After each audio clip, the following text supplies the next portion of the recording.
The next thing we want to check is dealing with coordinate systems that are not simply the regular vertical and horizontal. Now, the problem here is one we've dealt with already in a previous chapter, and we found that the acceleration was equal to m2 over m1 plus m2 times g, and that the tension was equal to m1 times m2 over m1 plus m2 times g. Now we want to generalize this problem and say, instead of having m2 hang straight down like that, what if m2 is sliding along a frictionless plane?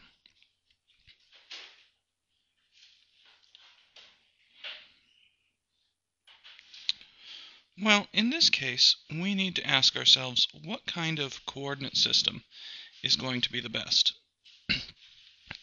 We could use a standard coordinate system that goes y direction along the vertical, x direction along the horizontal.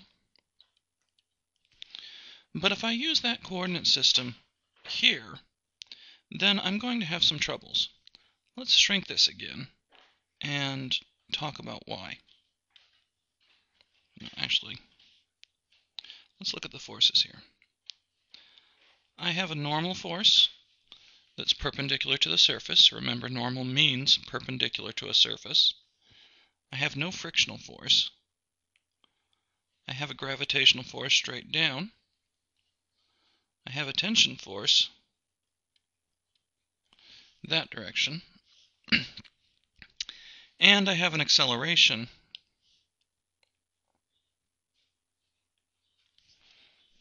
along the surface. So if I use this coordinate system, let's take a look at what my equations look like.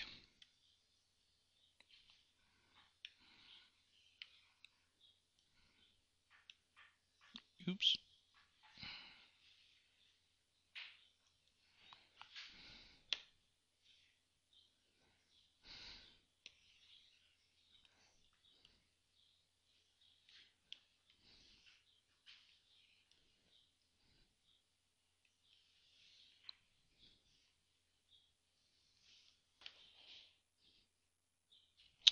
I apologize for the screen flip.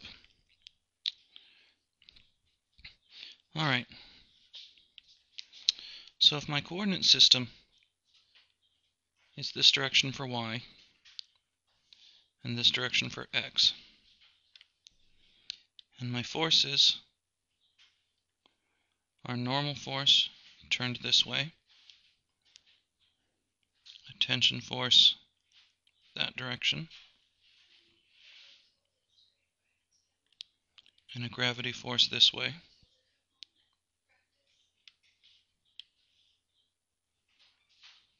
and an acceleration down this way. Well, let's take a look. And that means each of these, except for the gravity, is going to need to be broken up into components. And we'd better recognize where the angle theta is.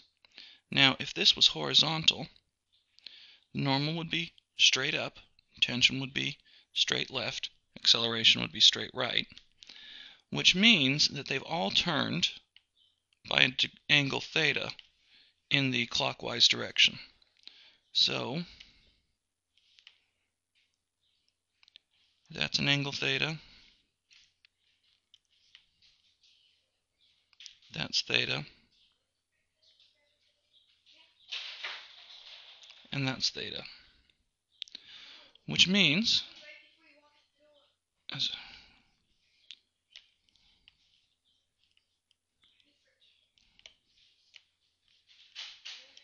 I break these into components, this is n sine theta because it's opposite. This is, I need to make this a lot bigger.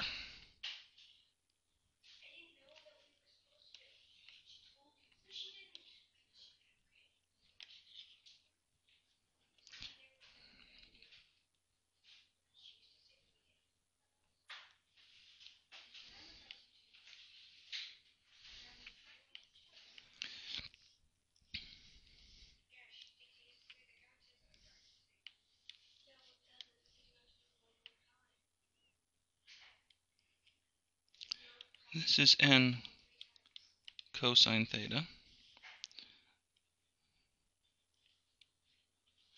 This is t cosine theta. This is t sine theta. And the acceleration has to be broken up. This is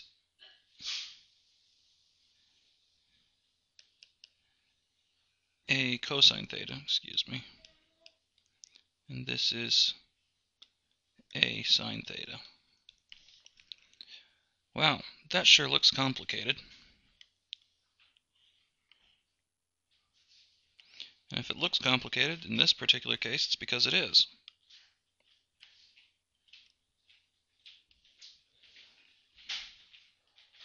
Oops, I missed one.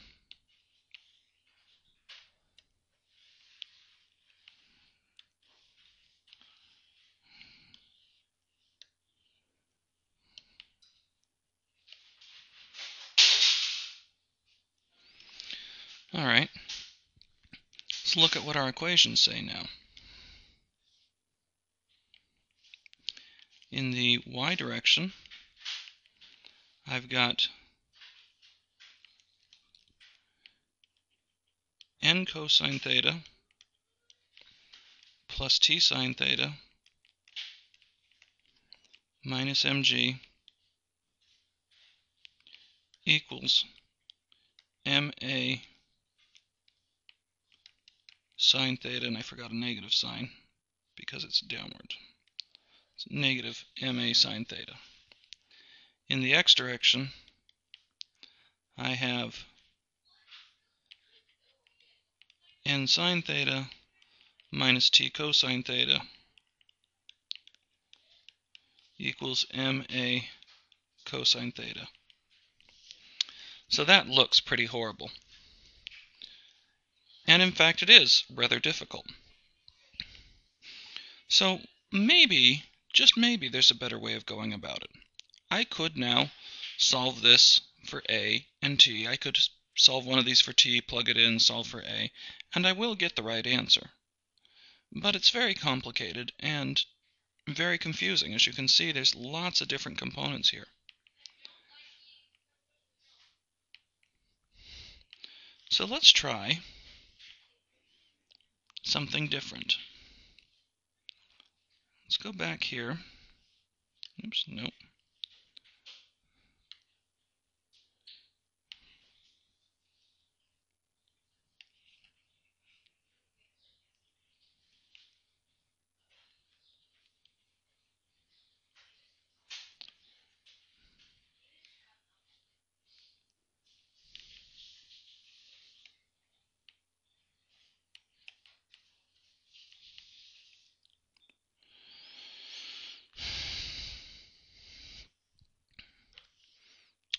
What if we used a different coordinate system?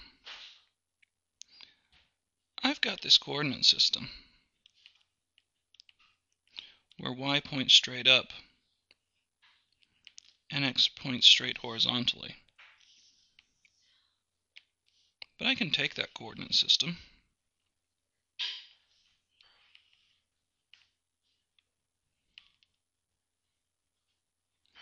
group it, and now what if I turn it like this?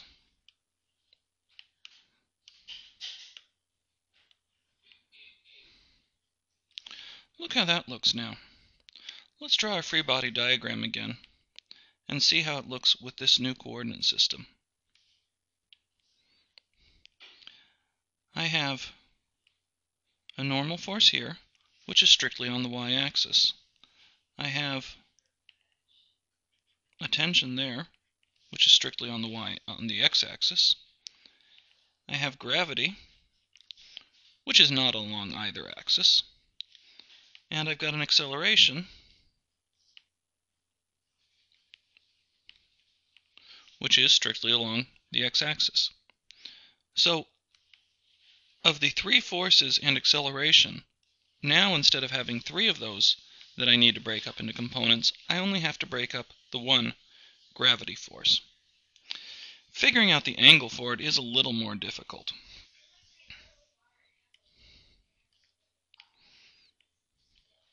I have to break mg up this way and this way.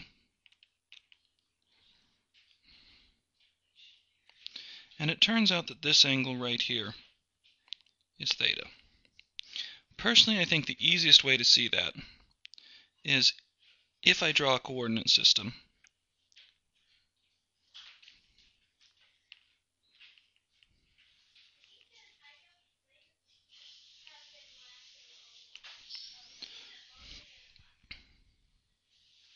And then I'm going to turn the whole coordinate system.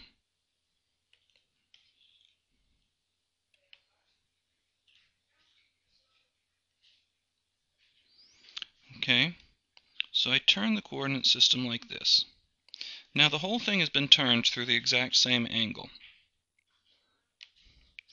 which means if this angle down here is theta, then I've turned this one from the vertical by the same angle theta, and anything that was straight down has been turned by that same angle theta, which means this here is the angle theta. This is mg sine of theta, and this is mg cosine of theta. Alright, so that's what we're showing in this slide, is that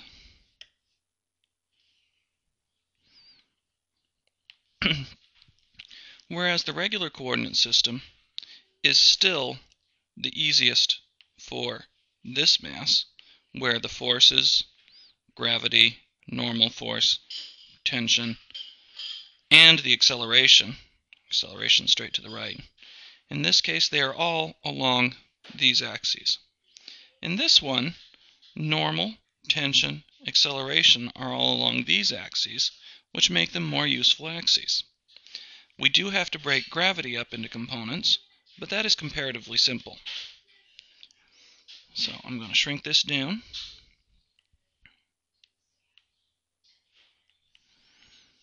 And let's bring our free body diagram over from the last page. This is the free body diagram I want.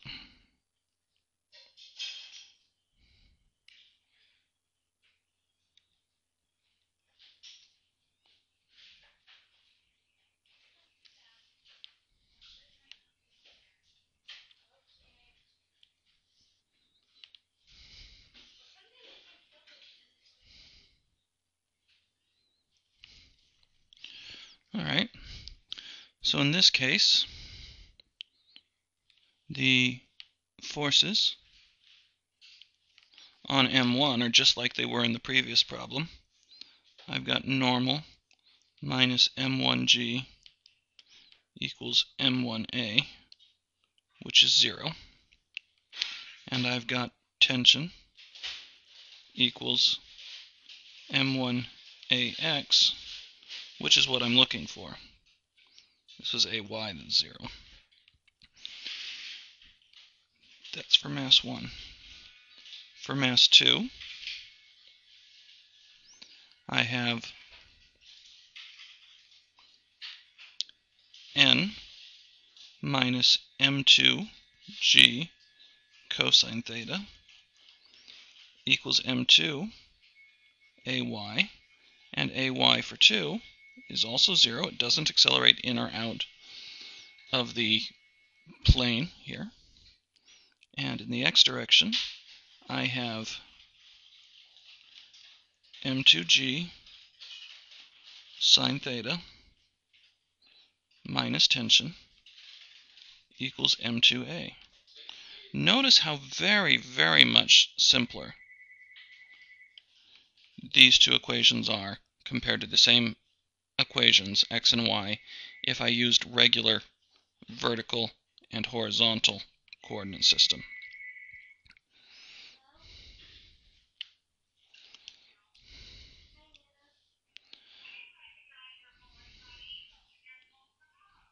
So let's take this equation, stick it in here, and use that to solve for the acceleration.